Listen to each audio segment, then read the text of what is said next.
physically intense thing I've done in my life.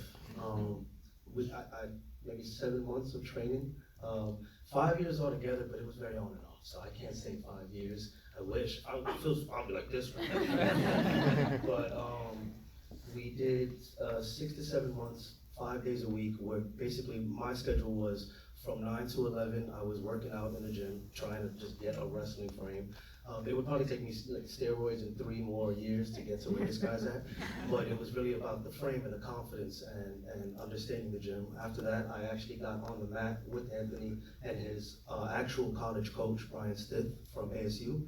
And like Billy said, it's one thing to learn wrestling, but it was another thing to learn wrestling on the ground, the way that Anthony moves, and kind of like being nimble on my fist and my knee, and bruising myself a whole lot.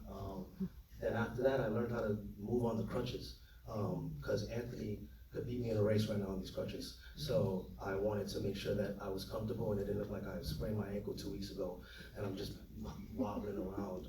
And you would call me often, like, how's the crutches? How's the crutches? And I'm like, it hurts, but I'm doing it.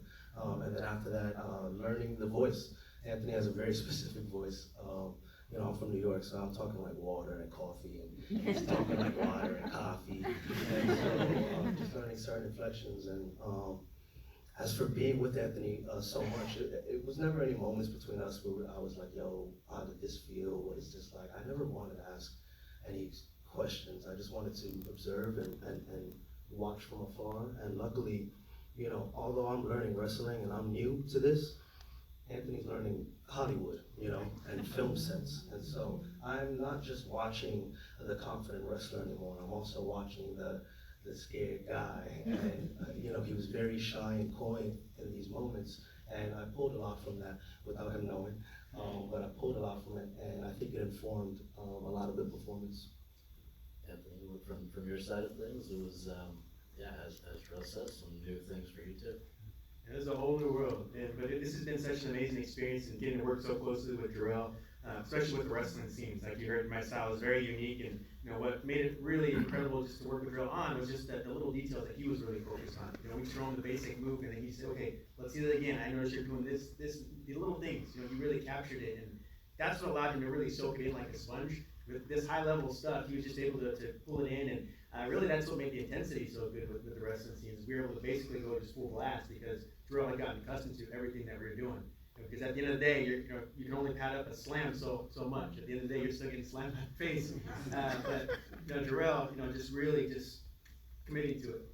And also, it was a lot of fun for me just to get to go through the process. But like Jharrel said, he was never really just asking me questions. He was just getting to know me, the person, and we're just getting to hang out. And so that relationship really just formed organically. And it was neat for me just to watch the film. And still, every single time, because man, he really got me right there. The little body movements, the mannerisms, he captured it to a T. And I'm blessed, man. He really did a great job. Thank you, man. I'm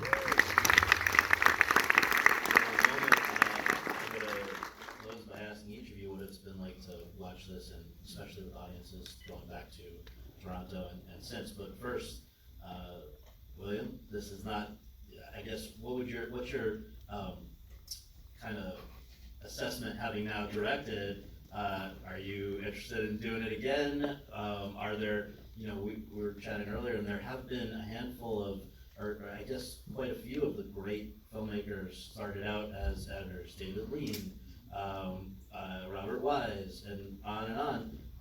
But I don't know that they went back and did editing and then kind of go back and forth. Is that something that you plan to do now?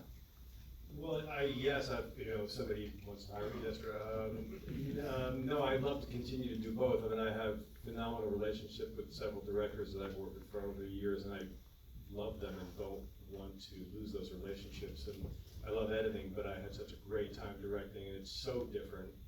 I spend most of my life in a dark room by myself, and then to be on set with all these amazingly talented people. I mean, I learned that, this phrase, it takes a village, never really hit home to me. Just how great everybody was on set, and how much they cared, and how much they wanted to get this story right, and how talented everybody was, and just from everybody, from the PAs all the way to Jharrel and Jennifer and the rest of the amazing cast. I mean, it was really because I've been in the movie business for all this time, but it was so enlightening, and it was so, like, it was like a one big happy family, and I want to have that experience again. So yeah, my plan is to go back and forth, because I love them both, and they're so different, that, yeah, that's the plan. That's great.